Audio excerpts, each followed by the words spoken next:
Hi guys, SN. Bose physics academy में आपका स्वागत है। और आज की क्लास में अपन पढ़ने वाले हैं किसके बारे में? मैकेनिक्स के बारे में, मैकेनिक्स या यांत्रिकी। तो ये अपना बीएससी फर्स्ट ईयर का पेपर है, पेपर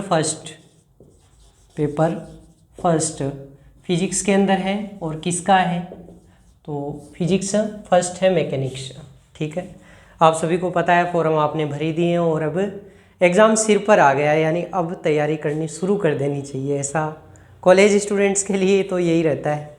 महीने भर की तैयारी या अपन कहें 15 दिन की तैयारी अपने फिजिक्स के लिए मोर देन सफिशिएंट है।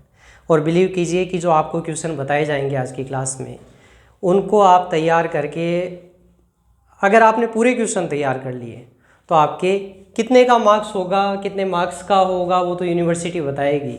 बाकी 20 नंबर का पिछली बार 1.5 घंटे का पेपर हुआ था और इस बार भी ऐसा है कि पेपर 1.5 घंटे का ही होना है।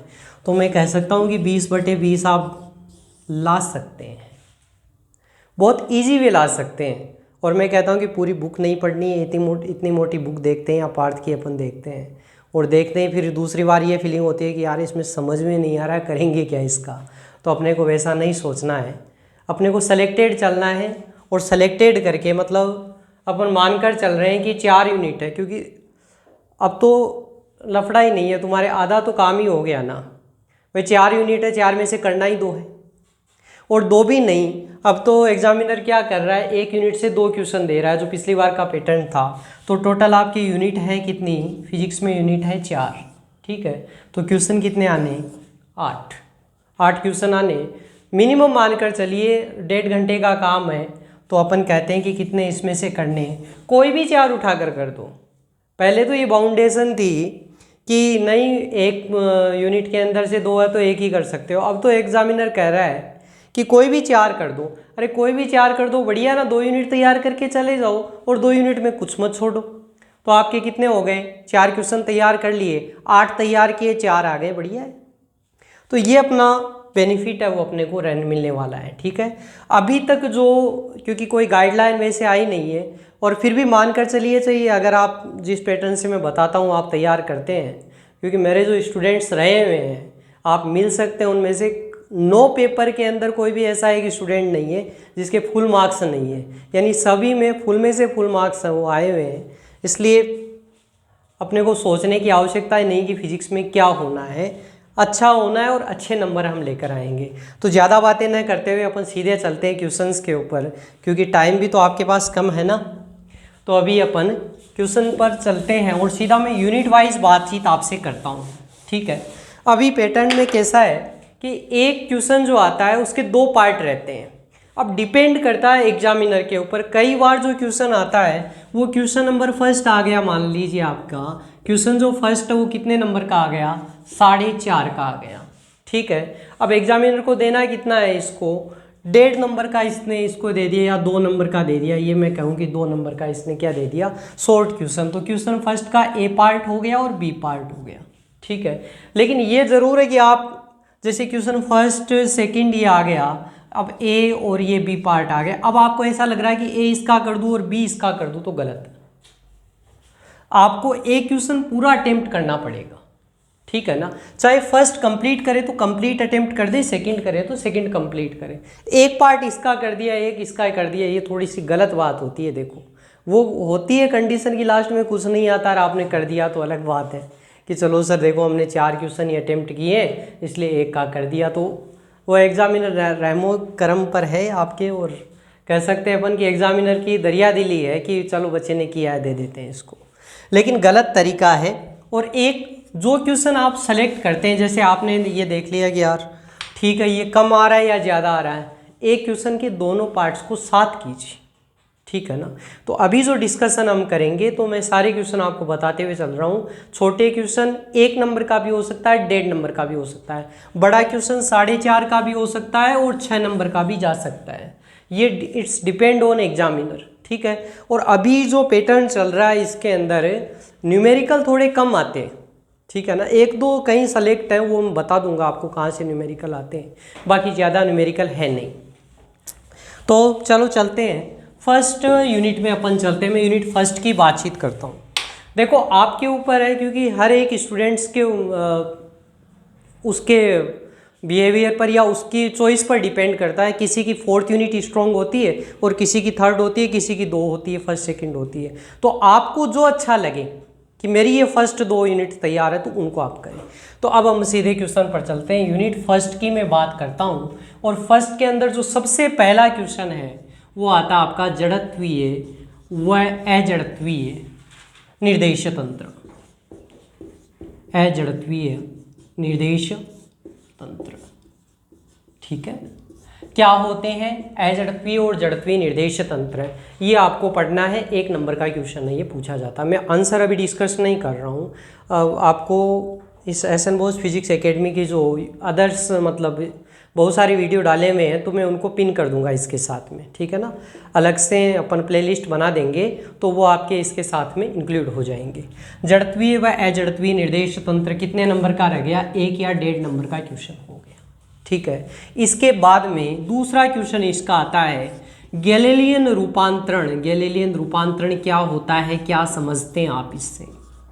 और गैलीलियन रूपांतरण क्या होता है और किस किस का रूपांतरण? स्थिति का रूपांतरण, वेग का रूपांतरण, त्वरण का रूपांतरण, बल का रूपांतरण। एक आधे घंटे का वीडियो बनाया हुआ है, उसके अंदर इतना शानदार तरीके से आपको समझाया हुआ है, देखने से आपको अच्छे से क्लियर हो जाएगा। तो किस किस का? स्थिति का रूपांतरण, वेग का रूपांतरण और त्वरण का रूपांतरण। कुछ भी पूछे, मान लीजिए वेग भी पूछ लिया तो स्थिति तो आपको करनी पड़ेगी। कोई भी डेरिवेशन करते हैं उसके 3 पार्ट रहते हैं, एक उसका डायग्राम बनाइए, उसका डिस्क्रिप्शन कीजिए और उसका मैथमेटिकल एक्सप्रेशन है वो कीजिए, ठीक है। तो ये गैलीलियन रूपांतरण अपना हो गया। गैलीलियन रूपांतरण, वेग, त्वरण। एक क्वेश्चन और पूछा जाता है कई बार कि जो न्यूटन के 3 नियम हैं उनकी निश्चरता सिद्ध कीजिए। गैलीलियन रूपांतरण में न्यूटन के नियमों की निश्चरता है वो सिद्ध कीजिए। न्यूटन के नियमों की निश्चरता, ठीक है। ये एक क्वेश्चन आपका और आ गया। एक क्वेश्चन और बनता है इसका, किसका? गैलीलियन रूपांतरण का। 2 बिंदुओं के मध्य विस्थापन अचर राशि होता है। सबसे इंपॉर्टेंट टॉपिक है हमारा। 2 बिंदुओं के मध्य विस्थापन अचर राशि सिद्ध प्रूव करना रहता है अपने को, ये विस्थापन अचर, ठीक है। तो ये सारे छोटी छोटी क्वेश्चन है, 1.5 नंबर के क्वेश्चन है। फर्स्ट चैप्टर आपका 1.5 नंबर का ही है, मतलब ये 1.5 नंबर देता है, लेकिन पक्का देता है, छूट नहीं है कि कहीं से नहीं देगा, 100% देगा। तो आपको ये आपका फर्स्ट जो अपना चैप्टर है वो अपना हो गया, ठीक है क्या? यहाँ तक कोई डाउट नहीं होना चाहिए। आगे चले तो ये इतना हो गया, बस इसमें इतना ही करना है, इससे ज़्यादा आपको नहीं करना। और सबसे बेटर क्या रहता है, या तो आप क्लास देख लीजिए, नहीं तो फिर आप CBH की बुक लाइए और उसके अंदर से कर लीजिए। किसी को देखने की, कुछ सुनने की आवश्यकता ही नहीं है। इससे आगे बढ़े तो अपन अब आ जाइए कोरियोलिस, क्योंकि आपके लोरेंज रूपांतरण है नहीं शेखावट यूनिवर्सिटी में, तो सीधा अपन आ जाते हैं किसके अंदर? कोरियोलिस। अब कोरियोलिस का बड़ा अच्छा क्वेश्चन है, क्योंकि कोरियोलिस अपने को 4.5 नंबर देगा, पक्का देगा। कोई कहीं संशय किसी को रखना ही नहीं चाहिए कि मेरे को देगा कि नहीं देगा, 100% आएगा, क्योंकि इस कोरियोलिस के 3-4 क्वेश्चन हैं। अब सबसे पहला जो क्वेश्चन आता है आपका, कोरियोलिस बल का व्यंजक प्राप्त करें, ठीक है ना। कोरियोलिस बल का व्यंजक प्राप्त करें। 2 तरीके से इसको प्राप्त कर सकते हैं, मैंने वीडियो डाल रखे हैं 2 प्रकार से। सबसे बेटर रहता है अभिकेंद्रीय और अपकेंद्रीय बल वाला। और दूसरा क्वेश्चन इसका है अभिकेंद्रीय बल का, अभिकेंद्रीय त्वरण का भी पूछा जा सकता है व्यंजक, बल का व्यंजक भी पूछा जा सकता है। तो अभिकेंद्रीय त्वरण, और दूसरा कौन सा रहता है आपका? अपकेंद्रीय, ठीक है ना। अब मान लो ये त्वरण आ गया और मान लो त्वरण नहीं, उसने बल कह दिया, तो फर्क क्या है? अरे भाई ए पता है आपको, ए क्या होता है? त्वरण होता है। अब बल कह दिया तो कोई गुना थोड़े कर दिया अगले ने, ए बराबर है में, काम तो इतना ही करना है ना भाई। ए तो आपने ज्ञात कर ही लिया, उसको एम से गुणा ही तो करना है। और मान लो उसने और भी अपनी इंटेलिजेंसी दिखाई एग्जामिनर ने, और उसने कहा ये छोड़ो तुम कोरियोलिस परमेय बताओ, कोरियोलिस परमेय। अब देखो फिजिक्स में जो नंबर आते हैं ना वो केवल पढ़ने से नहीं आते, इसमें क्वेश्चन याद रखना पड़ता है। जब क्वेश्चन याद आपका होता है ना तब आंसर करते हैं। कई बार तो ये होता है कि आंसर कर लेंगे, आंसर करने से कुछ नहीं होता, यह क्वेश्चन भी साथ में याद रखना चाहिए कि किस में क्या लिखना है। तो कितने सारे क्वेश्चन हो गए, 1 2 3, ये अभिकेंद्रीय बल और अपकेंद्रीय, चलो इनको बल, इनको मैं एक ही काउंट कर लेता हूँ, 3, और ये चौथा क्वेश्चन, 4 क्वेश्चन है, चारों का एक ही आंसर है। कंफ्यूज करने के लिए 4 प्रकार के तरीके बता सकता है, लेकिन निकालना, प्रूव करना क्या है, सॉल्यूशन एक ही है सबका, ठीक है। और वो वीडियो आपको डाला हुआ है, तो आप उसके अंदर बाकायदा मैंने अभिकेंद्रीय त्वरण और अपकेंद्रीय त्वरण के हिसाब से दे रखा है, हेडिंग दी हुई है, तो उस हिसाब से आप सर्च कर सकते हैं, आपको मिल जाएगा। हो गया है क्वेश्चन पक्का अपना। अब कोरियोलिस बल के अनुप्रयोगों में आते हैं। कौन कौन से अनुप्रयोगों में आएंगे, 2 चीजें हैं अपनी, एक तो अभिकेंद्रीय बल और एक अपकेंद्रीय। तो एक तो उसके ऊपर आता है आपका, अब अपन आते हैं पृथ्वी के सापेक्ष गति के ऊपर।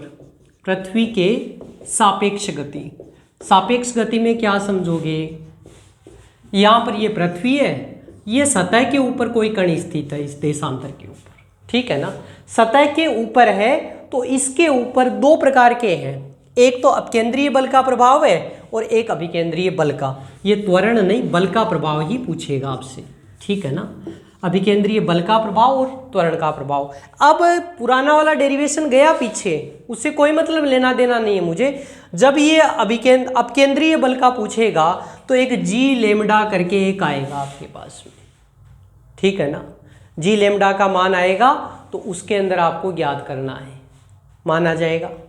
दूसरा, जब अभिकेंद्रीय का पूछा जाएगा तो उसमें ओमेगा क्रॉस आर ऐसा एक मान होता है, इसमें से क्या करना है, क्रॉस करना है इसका, यानी सारणी बनाकर सॉल्व करते हैं ना उसको, वो काम इसके अंदर करना रहेगा, ठीक है ना जी। इसमें मतलब यहाँ पर अपकेंद्रीय बल का व्यंजक क्या है उसके बाद में शुरुआत होती है, पीछे वाले डेरिवेशन से अब मुझे कोई मतलब नहीं है, ठीक है। तो एक तो देखो जी लेमडा वाला तैयार कर लेना, ये भी डेरिवेशन उसके अंदर डाला हुआ है। एक अभिकेंद्रीय बल वाला है, बहुत इजी डेरिवेशन है, ये भी देख सकते हैं आप एक्स्ट्रा में। ये अपकेंद्रीय बल वाला ज़्यादा पूछा हुआ है, ठीक है ना, एक पीछे वाला क्वेश्चन हो गया, एक अभिकेंद्रीय बल का हो गया, ओके। कोई अतिरिक्त करना चाहता है तो ऊर्ध्वाधर रूप से पिंड को गिराने पर, मतलब वो पिंड को हमने यहाँ से छोड़ दिया, ठीक है, छोड़ने पर नीचे की ओर वो गति करेगा, तो उस कंडीशन में क्या प्रभाव पड़ता है वो अपने को करना है, ठीक। अगर हमने पिंड को छोड़ दिया तो क्या प्रभाव पड़ेगा। और दूसरा, उदग्र दिशा में, यानी हम सिक्का ऊपर फेंकते हैं ना, तो ऊपर फेंकते हैं तब क्या प्रभाव होते हैं, ये 2 अतिरिक्त हैं भैया आपके, मैं उनको शामिल नहीं कर रहा हूँ इसके अंदर, लेकिन बता रहा हूँ कि किसी को कंप्लीट की, मेरे को फर्स्ट यूनिट कंप्लीट करनी है, मेरे को 2 क्वेश्चन करने, by the way hard paper बना दिया, और क्योंकि अथवा नहीं आएगा ना भाई, 2 क्वेश्चन आएंगे तो आपको एक तो करना ही पड़ेगा, तो इसमें ये हो गया। एक क्वेश्चन और बच गया बस फर्स्ट यूनिट का, और वो कहलाता है फोकार्ट्स पेंडुलम फोकोलोलक, ठीक है ना, बड़ा आसान है, और इसको तो आप बुक से ही देख लेना भाई। देखो ये जो सोल्ड पेपर है ना, इन पर मैं विश्वास नहीं करता, CBH की बुक लाओ बढ़िया से और उसकी थ्योरी पढ़ो, शानदार तरीके से समझ में आएगी। नहीं तो फोकार्ट पेंडुलम तो बहुत ईजी है, क्या है, एक फोकार्ट नाम के साइंटिस्ट थे, वो 24 मीटर लंबा बांस लेकर चले गए, और उसके एक उन्होंने पेंडुलम लटका दिया, उसको ध्रुवों पर लेकर डोले, पहले उत्तरी ध्रुव पर ले गए, फिर दक्षिण ध्रुव पर ले गए, एक बार विषुवत रेखा पर ले गए, 3 बार में 3 रिजल्ट मिले, वही फोकार्ट पेंडुलम है, ठीक है ना, हो गया आपका फोकार्ट पेंडुलम। बताया वैसे नहीं लिखना है, थ्योरी समझ लेना, ऐसा लिखोगे एग्जामिनर कहेगा कहाँ से लिखा है, ठीक है। तो आपकी ये फर्स्ट यूनिट कंप्लीट हो गई, कितने नंबर की हो गई, तो फर्स्ट यूनिट के अगर 2 क्वेश्चन आप करते हैं तो भैया 6 और 6 12 नंबर हो गया आपका, आधा पेपर कंप्लीट हो गया, ठीक है ना, कंप्लीट अगर कर लेते हैं। और 100% मान लीजिए इससे बाहर कुछ नहीं आएगा। एक इसमें चैप्टर और है लेकिन, ठीक है ना, और वो छोटा चैप्टर ही है, वो कौन सा है, केंद्रीय बल। केंद्रीय बल क्या होते हैं, संरक्षी बल, संरक्षी और असंरक्षी बल, संरक्षी व असंरक्षी बल, ठीक है ना, क्या होते हैं ये कर लेना, ओके। एक और क्वेश्चन बता दूं, सिद्ध करो केंद्रीय बल संरक्षी होते हैं, केंद्रीय बल संरक्षी प्रकृति के होते हैं, संरक्षी प्रकृति की। हो गया क्वेश्चन। एक होता है संरक्षी बलों का कर्ल, संरक्षी बलों का कर्ल। अगर संरक्षी बल है तो उसका कर्ल, कर्ल का मतलब क्या होता है, cross product, curl of F is equal to 0। अगर ये आप प्रूव कर दो, एग्जामिनर क्या करेगा, यहाँ से न्यूमेरिकल पूछा जाता है, क्या करेगा, कोई भी बल दे देगा और बताएगा कि बताओ कि दिया गया जो बल है वो संरक्षी है या नहीं है, संरक्षी है या असंरक्षी है। तो अगर उसका 0 हो गया तब तो कौन सा है, संरक्षी है, 0 नहीं हुआ तो क्या है, असंरक्षी है। ठीक है ना। तो ये आपका हो गया संरक्षी बलों का कर्ल वाला क्वेश्चन हो गया। अब संरक्षी बलों के कर्ल के साथ में एक क्वेश्चन और देख लो, रेखीय प्रत्यानयन बल संरक्षी होता है। ये सीधे क्वेश्चन है, एग्जाम में डायरेक्ट मिलेंगे आपको, इससे बाहर पेपर नहीं जाना है। रेखीय प्रत्यानयन बल संरक्षी होते हैं, बस प्रूव करना है, एग्जामिनर आपको दे देगा, 1.5 नंबर का है। ठीक है, तो ये आपकी फर्स्ट यूनिट यहाँ पर कंप्लीट हो गई। ये भी छोटा पार्ट ही है, 1.5 नंबर का ही है। तो देखो 2 क्वेश्चन इसमें आएंगे। अब एक क्वेश्चन में मान लो सपोज एग्जामिनर ने एक तो उधर से कौन सा उठा लिया, गैलीलियन उठा दिया 1.5 नंबर, ठीक है, और एक कोरियोलिस का उठा लिया, हो गया 6 नंबर का। एक इधर से संरक्षी वाला उठा लिया और एक साथ में और कोई उठा कर दे दिया। या कोई इजी एग्जामिनर को लगा कि यार इजी पेपर बनाना है तो वो क्या करेगा, दोनों इधर से उठाकर भी 3-3 नंबर के दे सकता है, ऐसा भी तो हो सकता है। ठीक है, तो ये आपका फर्स्ट जो यूनिट है वो पूरा का पूरा कंप्लीट हो गया। ठीक है, तो इससे बाहर आपकी यूनिट फर्स्ट है वो नहीं आएगी। अब अपन चलते हैं यूनिट सेकंड के अंदर। अभी बातचीत किसकी चल रही है, यांत्रिकी या मैकेनिक्स अपन कहें तो MCH। ठीक है, मैकेनिक्स में अपन सेकंड यूनिट में चलते हैं। तो सेकंड यूनिट के अंदर पहला चैप्टर कौन सा है अपना, सेकंड भी अच्छी यूनिट है, द्रव्यमान केंद्र। द्रव्यमान केंद्र, द्रव्यमान केंद्र क्या होता है, बहुकणीय निकाय का द्रव्यमान केंद्र ज्ञात कीजिए। किसके लिए, बहुकणीय। अब द्रव्यमान केंद्र क्या होता है, अरे अपन कॉपी नहीं रखते क्या कई बार हाथ के ऊपर और उसको घुमाते हैं ना, या कोई स्लेट ले लिया घुमाते हैं, तो आपने उसको बैलेंस बनाने के लिए देखते हो आपकी देखो बैलेंस बना कि नहीं, फिर उसको जादू दिखाते हैं ना सभी दोस्तों में। अब वो कहाँ पर रखते हैं आप अंगुली, उसकी अंगुली अगर द्रव्यमान केंद्र पर रखी हुई है ना, मतलब उसके सापेक्ष पूरा क्या है, सभी जगह द्रव्यमान समान रूप से वितरित है। तो आप कोई जादू नहीं कर रहे हो, फिजिक्स का द्रव्यमान केंद्र बता रहे हो सबको। ठीक है ना, आता सबको है आपको, लेकिन बताते नहीं हैं हम। और दूसरा एक आता है इससे संबंधित सम्मानित द्रव्यमान। ठीक है ना, सम्मानित द्रव्यमान रिड्यूस्ड मास कहलाता है, ये भी डायरेक्ट पूछा जाता है। तो ये भी आप क्वेश्चन है देख लेना, ये 1.5 नंबर का ही क्वेश्चन। ठीक है ना, तो बहुकणीय निकाय की एक, अब डायरेक्ट अपन बड़े क्वेश्चन में आते हैं, बहुकणीय निकाय की गतिज ऊर्जा। बहुकणीय निकाय की गतिज ऊर्जा, ये देख लेना भाई, आपका बड़ा क्वेश्चन है, 3.5 नंबर देगा या 4.5 नंबर देगा। ठीक है ना, बहुकणीय निकाय की गतिज ऊर्जा है, मैंने सीधा बता दिया है। बाकी आपको एग्जाम में क्वेश्चन मिलेगा इससे संबंधित, वो क्वेश्चन देखना पड़ेगा, ऐसे आप वो क्वेश्चन अटेम्प्ट नहीं कर पाओगे उसको। ठीक है ना, तो ये आप बहुकणीय तंत्र की गतिज ऊर्जा है इसमें देखोगे।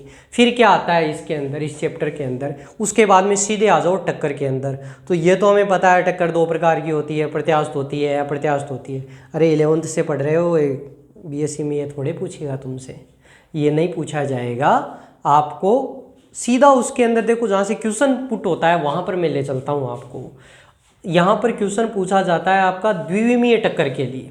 ठीक है ना, और टक्कर भी 2 प्रकार की होती है। अब जैसे एक तो साधारण और एक द्रव्यमान केंद्र निर्देश तंत्र में टक्कर, 2 प्रयोगशाला निर्देश तंत्र है। देखो 2 निर्देश तंत्र होते हैं, एक तो साधारण निर्देश तंत्र होता है जिसके अंदर आप केंद्र कहाँ मानते हैं, सेंटर, मूल बिंदु को मानते हैं, और एक क्या है, एक ये है। अब आपने ये ले लिया पूरा, ठीक है। अब इसमें जो ये क्या है आपका बॉडी, ये पूरी बॉडी मान लीजिए। इस बॉडी के अंदर अगर मैं कहूँ कि यहाँ पर इसका सेंटर ऑफ मास है, तो सेंटर ऑफ मास के सापेक्ष काम होता है। जैसे प्रयोगशाला निर्देश में किसके सापेक्ष हो रहा है? मूल बिंदु के सापेक्ष। अब किसके सापेक्ष हो रहा है? आपका द्रव्यमान केंद्र के सापेक्ष। इसलिए ये क्या कहलाती है? द्रव्यमान केंद्र निर्देश फ्रेम कहलाती है। ठीक है ना। तो ये द्रव्यमान केंद्र निर्देश तंत्र हो गया। और द्रव्यमान केंद्र निर्देश तंत्र में भी इसके लिए कार्य होता है। मैं जो क्वेश्चन बता रहा था आपको टक्कर के लिए, और टक्कर द्विविमीय प्रत्यास्थ टक्कर में जाइए सीधे। ठीक है। और द्विविमीय टक्कर है वो आपको पढ़नी है, समझ गए ना? द्विविमीय टक्कर। और ये भी कौन से? द्रव्यमान केंद्र निर्देश तंत्र के अंदर पढ़नी पड़ेगी आपको। CM, centre of mass reference frame के अंदर पढ़नी पड़ेगी। ठीक है ना। इसके अंदर पढ़ना, और इसके अंदर ज्ञात क्या करना है? प्रकीर्णन कोण का मान ज्ञात करना है, थीटा चाहिए। ओके। एक दो चीज ज्ञात करते हैं, देखो, एक तो टक्कर के बाद में उसका वेग, और दूसरा उसका प्रकीर्णन कोण, कितने कोण से वो विक्षेपित हुआ है। तो ये चीज आपको ज्ञात करनी है। ठीक है। एक इसका एग्जाम्पल पूछा जाता है न्यूट्रॉनों का मंदन। ये बड़ा क्वेश्चन है, बड़ा क्वेश्चन है, मतलब ये भी बड़ा है, 3.5 है, ये भी तुम्हारा 3.5 है। ठीक है ना। तो ये 3.5 नंबर के क्वेश्चन है। न्यूट्रॉनों का मंदन, जो आपकी न्यूक्लियर रिएक्टर होते हैं ना, नाभिकीय भट्टी, उसके अंदर क्या करते हैं? जो एनर्जी को मैक्सिमम ले सके, इसलिए न्यूट्रॉनों का मंदन करने के लिए भारी पानी काम में लेते हैं। भारी पानी H2D2O, जैसे हाइड्रोजन के समस्थानिक होती है ना, 1H1 1H2 1H3, तो 1H2 1H3, तो ये हाइड्रोजन और प्रोटियम कहलाता है, ये ड्यूटेरियम और ये ट्राइटियम। ये जो होता है ये काम का होता है, इसको वहाँ पर काम में लेते हैं। तो नाभिकीय भट्टी के अंदर ड्यूटेरियम भारी पानी क्यों काम में लिया जाता है? ठीक है ना। ये 1.5 नंबर का पूछ लिया तब तो उस हिसाब से लिख दो, और बड़ा क्वेश्चन आ गया तो थोड़ा सा मैथमेटिकल एक्सप्रेशन है, न्यूट्रॉनों का मंदन आपको करना पड़ेगा। ओके, ये भी आपका हो गया। ठीक है, ये हो गया। अब सारे हो गए क्या सर, कि और कोई बाकी रह गया? क्वेश्चन कितने हो गए भाई? देखो 1 2 3, अभी तो 3 ही क्वेश्चन बताए ना इस यूनिट के। अब एक क्वेश्चन और बता देता हूँ मैं आपको, और बहुत ही इंपॉर्टेंट है आपको। अब देखो उसमें आपको थ्योरी कुछ याद रहे कि नहीं रहे, सीधा क्वेश्चन आता है JO, JCMO, JO, JCMO और JTES। ठीक है, ये होता है। अब ये प्रूव करना रहता है। ठीक है ना। लास्ट एग्जाम्पल, मतलब ये एक्सप्रेशन देखकर ही इसको करना पड़ता है। ठीक है ना। JO, JCMO कणतंत्र का द्रव्यमान केंद्र के सापेक्ष कोणीय संवेग। जे क्या है? कोणीय संवेग। तो कण तंत्र यानी बहुकणीय निकाय अपन कह सकते हैं। कण तंत्र का ये CM आ गया, मतलब सेंटर ऑफ मास। तो कण तंत्र का द्रव्यमान केंद्र के सापेक्ष, द्रव्यमान केंद्र निर्देश तंत्र के सापेक्ष कोणीय संवेग। ठीक है ना।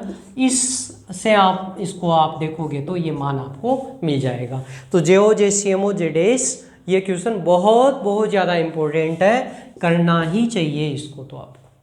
ठीक है, ये मिल जाएगा आपको, और ये मिलते ही आपका ये यूनिट है। ये भी बड़ा क्वेश्चन है भैया, 4.5 नंबर देगा आपको। ठीक है ना। बड़े क्वेश्चन की कैटेगरी के अंदर ये पूछा जाता है। अब क्या बचा? अब इसके अंदर कोई खास तुम्हारा बचा नहीं। हाँ, एक चीज़ और बच गई आपकी, रॉकेट। छोड़ते हैं ना दीपावली को, लेकिन BSc में बैठे हो तो इसरो वाली छोड़ो, फिर छोटी रॉकेट का छोड़कर क्या करना है? ठीक है। वर्ल्ड रिकॉर्ड है अपना 105, 108 छोड़े थे शायद, 108 उपग्रह एक साथ छोड़े थे एक रॉकेट से, और उसके अंदर से 95 जो उपग्रह थे वो किसके थे? दादा के। ठीक है ना। बहुत बढ़िया टेक्नोलॉजी है, लेकिन सबसे सस्ता काम अपने यहाँ ही होता है।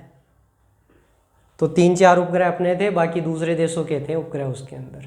वर्ल्ड रिकॉर्ड है, तो इसरो बहुत पावरफुल अपना जो है। तो आप भी रॉकेट पढ़ें। ठीक है ना।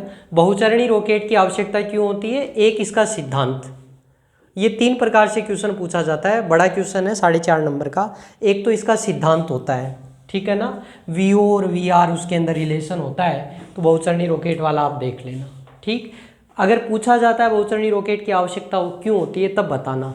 क्या होते हैं, इसके बहुत सारे टुकड़े होते हैं, क्योंकि पलायन वेग ज्ञात करने के लिए, पलायन वेग क्या होता है 11.2 किलोमीटर पर सेकेंड, तो उसको ज्ञात करने के लिए वो एक तो अपने कि 10 किलो एक साथ ऑक्सीजन भरी उसके अंदर, और वो सिलेंडर है कि लास्ट तक लेकर जा रहा है, उसको ढोकर जा रहा है, एक 5-5 किलो के स्लॉट कर दिए, ठीक है। जैसे 5 किलो पूरी हुई नीचे गिरा दिया उसको, तो वज़न तो कम हुआ ना, तो उससे क्या होता है एकदम से अपलिफ्ट मिलता है, ठीक है।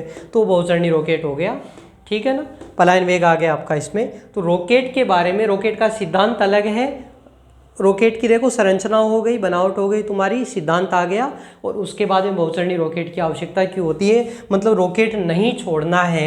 एक तो ये जियोजेसियमो, एक ये रॉकेट, और एक जो मैंने आपको बताया था कि बहुकणीय निकाय के लिए ऊर्जा, ठीक है ना। तीनों में से एक क्वेश्चन पूछा जाता है, और अब तो 2 क्वेश्चन आएंगे, तो 2 तो पूछे जाएंगे 3 में से, तो दोनों क्वेश्चन है वो आप इसमें तैयार कर लोगे, ठीक है ना। रॉकेट पक्का तैयार करना है। तो ये आपका ये जो चैप्टर है वो मोटे रूप से कंप्लीट हो गया यूनिट सेकंड का। लेकिन 2 पार्ट होते हैं, अब आप इतना करके छोड़ना चाहो तो छोड़ सकते हो, फिर भी और भी अपने को देखना चाहिए, क्योंकि और भी तो बच्चे हैं ना। तो दूसरा कौन सा है, कोणीय संवेग। कोणीय संवेग जे मैं बता रहा था आपको अभी, कोणीय संवेग, ठीक। और एक होता है बल आघूर्ण। अब ये बहुत बार एग्जाम में 3 चीजें, कोणीय संवेग, बल आघूर्ण, और कोणीय संवेग व बल आघूर्ण में संबंध, 1.5 नंबर, 1.5 नंबर और ये 1.5 नंबर संबंध, कितने का हो गया मिलाकर 4.5 का, ठीक है ना। बड़े पेपर में भी ये 4.5 का क्वेश्चन एज इट इज पूछा हुआ है, और बहुत बार पूछा है, 1-2 बार की बात नहीं है। तो ये आपका एक क्वेश्चन है वो तैयार हो गया, लेकिन आप 1.5 नंबर के हिसाब से भी इसको तैयार करें तो बेटर रहेगा। तो कोणीय संवेग हो गया, बल आघूर्ण हो गया, और इनके अंदर संबंध हो गया, ठीक है, ये हो गया। अब और कुछ यूनिट सेकंड,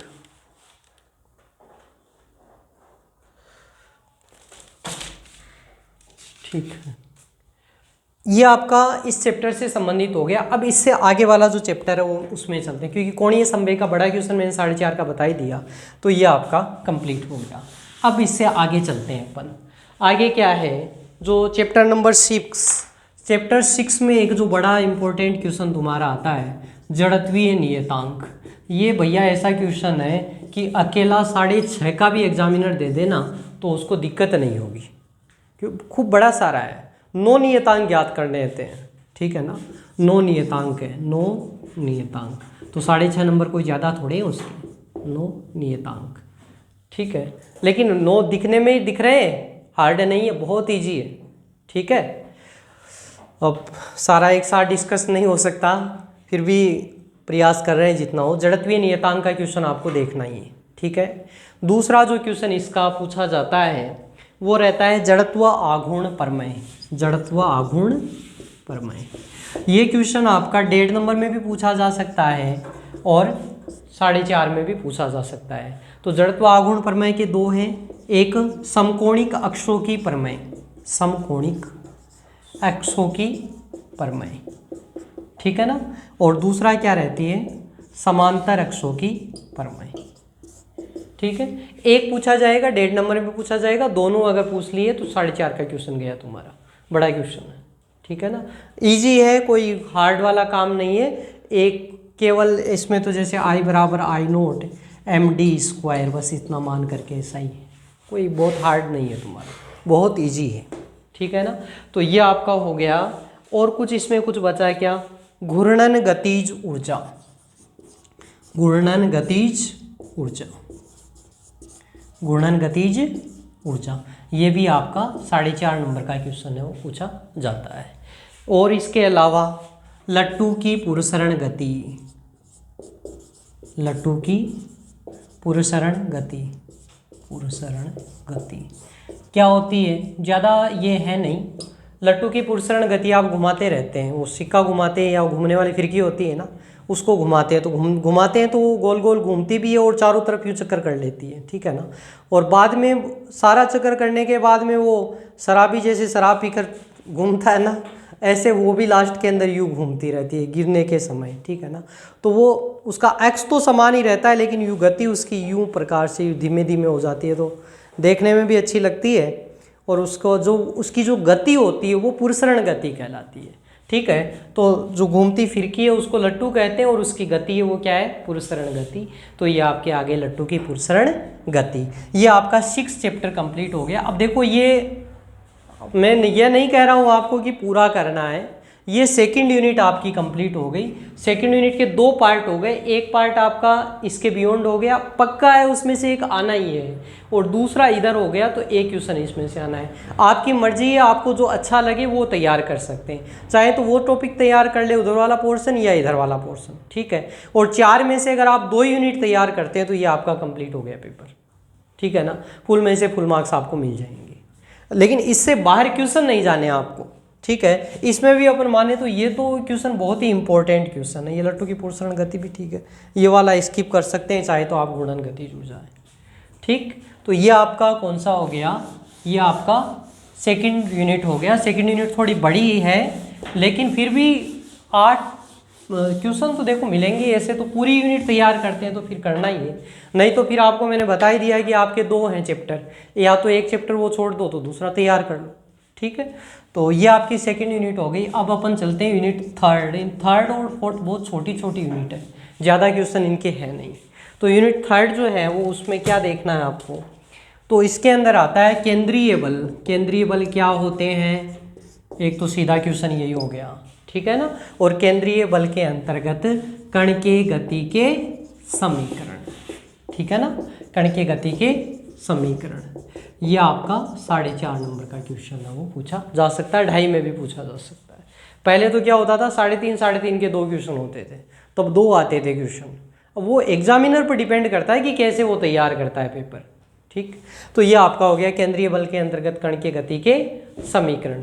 दूसरा इसका क्वेश्चन क्या है, केपलर, जो आप 11th से जानते हैं। कितने नियम होते हैं, 3 नियम होते हैं। तो केपलर के 3 नियम हैं, वो तीनों इसके अंदर काम में लिए जाते हैं। सबसे जो इम्पोर्टेंट है दूसरा सेकंड नियम, क्षेत्रफल वाला है ना, समान समय में समान क्षेत्रफल प्रसर्पित करता है, उसको प्रूव करना पूछा जाता है, ठीक है ना। तो प्रूव अगर पूछ लिया, और ये केंद्रीय बल, तो ये कितना हो गया आपका 4.5 का क्वेश्चन है वो बन गया, ठीक है। तो ये आ गया आपका इसमें। और इसमें कुछ बचा है क्या, इसमें न्यूमेरिकल आता है, और 2 ही न्यूमेरिकल हैं आपके, ठीक है ना। आपके CBH की बुक है और उसका एग्जाम्पल नंबर 6 और 7 है, देख लेना, ठीक है। पेज नंबर तो मेरे याद नहीं है अभी, नहीं तो बता देता आपको। एग्जाम्पल नंबर 6 और 7 है। देखो क्वेश्चन बड़े अच्छे क्वेश्चन है, मतलब कि 2 मिनट में कर सकते हो, और 3 नंबर के क्वेश्चन आएंगे। बड़ा मतलब दोनों क्वेश्चन आ गए ना, तो 4.5 में एक भी दे सकता है तुम्हारा, क्योंकि पहले के जो पेपर थे उनमें ये था। एक तो क्या है, मंगल ग्रह के बारे में पूछा जाता है, जाना नहीं है।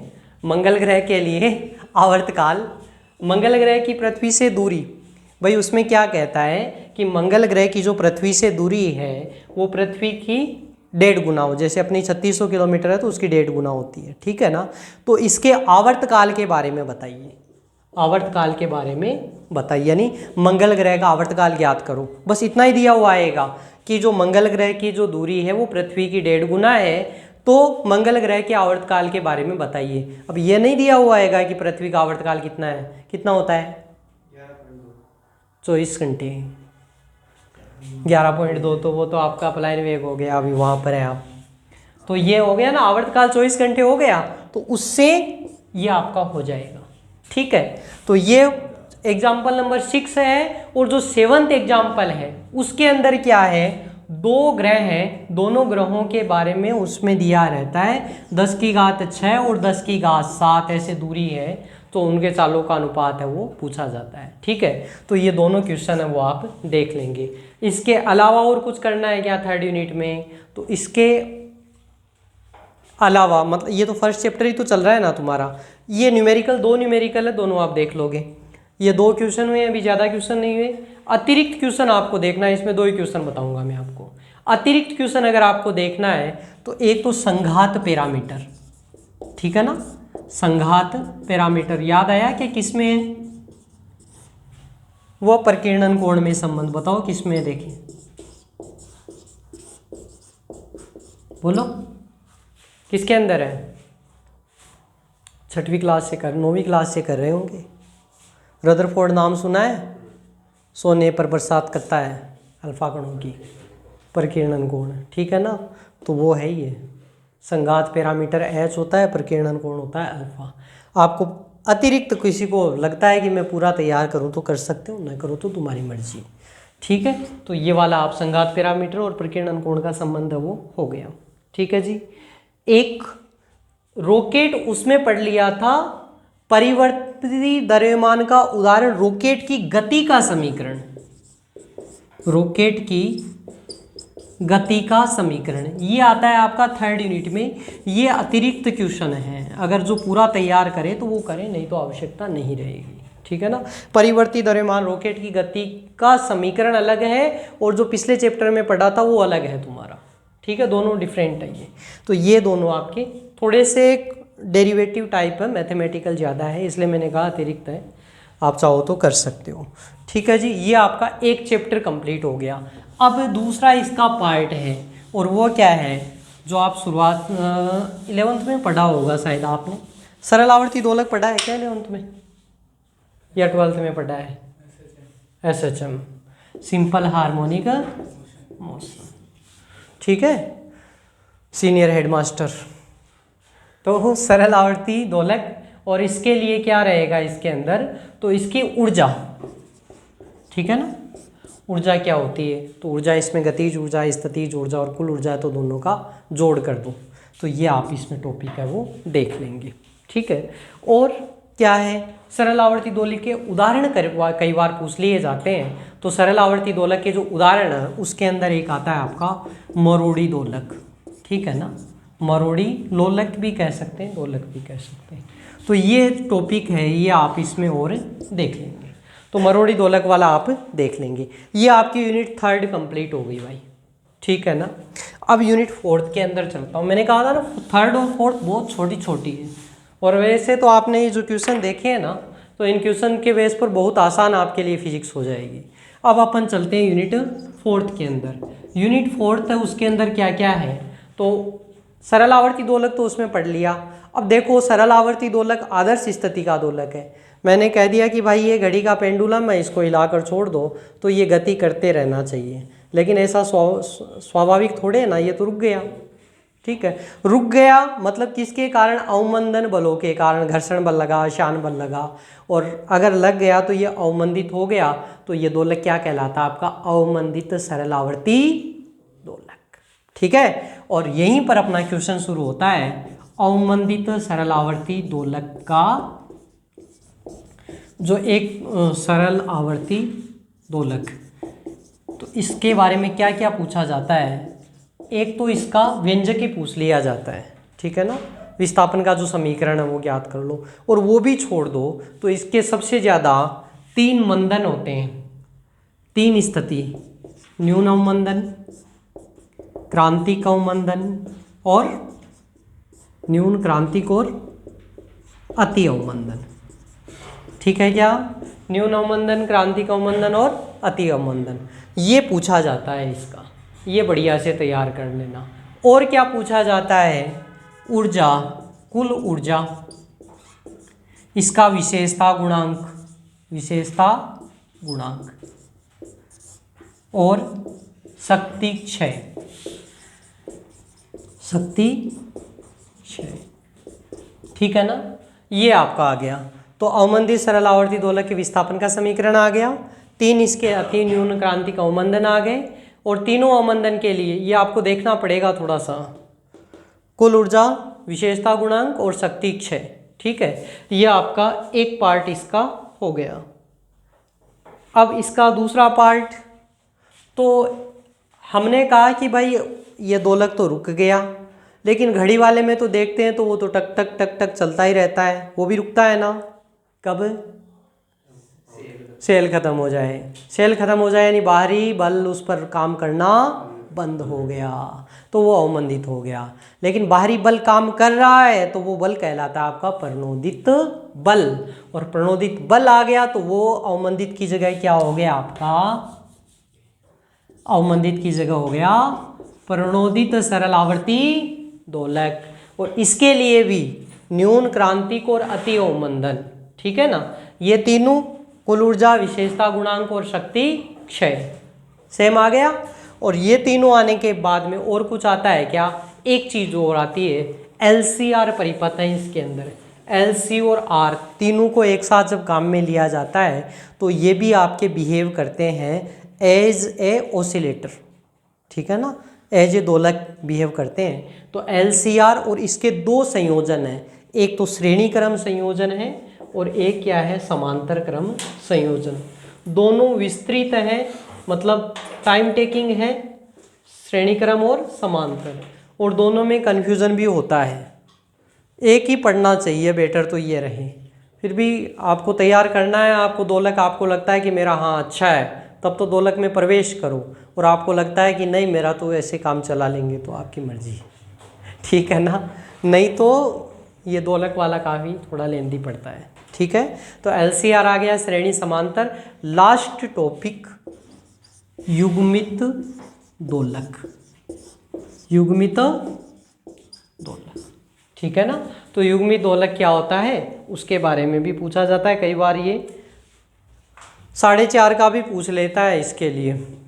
और एक रहता है आपका अप्रसंवादी, ये प्रक्षेप धारामापी, एक लास्ट और है प्रक्षेप धारामापी। इसमें कोई ज़्यादा कोई विशेष थ्योरेटिकल टाइप है ये प्रक्षेप धारामापी, तो आप में इसमें मैथमेटिकल ज़्यादा है नहीं, बस दोलक का थोड़ा काम में लिया गया है, ठीक है। तो ये आपकी यूनिट हो गई 4th। तो मैंने आपको सारे के सारे क्वेश्चन बता दिए हैं। अप्रसंवादी दोलक हो गया अतिरिक्त, तो अतिरिक्त बताएं वो इसलिए कि कोई ये कह दे कि सर आपने कहा था लेकिन देखो क्वेश्चन बाहर आ गया, इसलिए कि बाहर तो नहीं आता है। तो ये आपकी जो 4 यूनिट है, लगभग सारे क्वेश्चन हैं वो मैंने कवर कर लिए हैं इसमें, ठीक है। और जो अपना चैनल है S N Bose physics academy, इसके अंदर BSc फर्स्ट, सेकंड और थर्ड इन तीनों के लिए कुछ जितना पॉसिबल हो पाया है अपन ने इसके अंदर वीडियोस भी डाले हैं, ठीक है ना। तो अभी अपन फर्स्ट जो बुक है ये कवर हो गई अपनी, ठीक है। और 10 तारीख के बाद में अपन सेकंड और थर्ड पेपर है उसका डिस्कशन और करेंगे।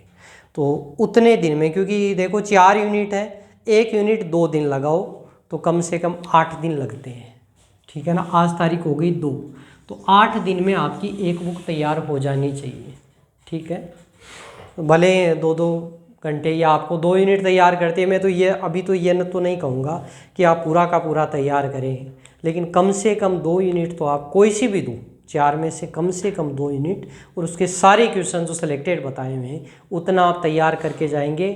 आप सोच रहे हैं कि मेरा फिजिक्स क्लियर कैसे होगा, आपका तो फुल मार्क्स आएंगे, बट उसकी कंडीशन है कि डेरिवेशन देखो, और डेरिवेशन देखने के बाद में बुक को कर दो बंद, और बुक को खोल करके उसके बाद में लिखना शुरू करो। अगर बिना देखे आपने डेरिवेशन लिख दिया, आप एग्ज़ाम में लिख दोगे, और अगर आपका हाथ रुक गया आप नहीं कर पाओगे। और ऐसा भी मत सोचना है कि सर ने बता दिया तो लास्ट डे जाएंगे, एक दिन में अपन तो पूरे देख कर देंगे, वहाँ पर नहीं होने वाला है। थोड़ी सी तैयारी करनी पड़ती है। एक डेरिवेशन अभी आज अपन ने देखा ना, तो उसको कल फिर देखना पड़ेगा, फिर देखना पड़ेगा। ऐसा नहीं है कि एक बार के अंदर सारा का सारा समझ में आ जाता है, ठीक है। क्वेश्चन तो बता दिए हैं, लेकिन 8 क्वेश्चन करवाना, 8 डेरिवेशन करना भी अपने लिए हार्ड काम हो सकता है। वास्तविकता से अवगत रहना चाहिए, कई बार हवा में नहीं होना चाहिए, इसलिए मैंने बताया। बेस्ट तरीका मैं कह रहा हूँ कि आप डेरिवेशन देखिए, और जिस दिन आपका डेरिवेशन कंप्लीट देखने के बाद में आपको कोई कह दे कि चल हो गया तेरा तैयार, बोले हाँ हो गया, बोले अब चलिए मुझे प्रणोदित सरलावर्ती दोलक के ये तीनों अवमंदन दिखा दे, ये न्यून क्रांतिक और अति अवमंदन दिखा दे, और आप उसके सामने बिना कुछ देखे सोचे शुरुआत किया और आपने लिख कर दे दिया, ये ले ये देख ले। जिस दिन लिख दिया ना, आपका कॉन्फिडेंस भी बढ़ गया और आपका वो क्वेश्चन गलत नहीं होगा, इतनी गारंटी मैं ले सकता हूँ। All the best for your exam, thank you.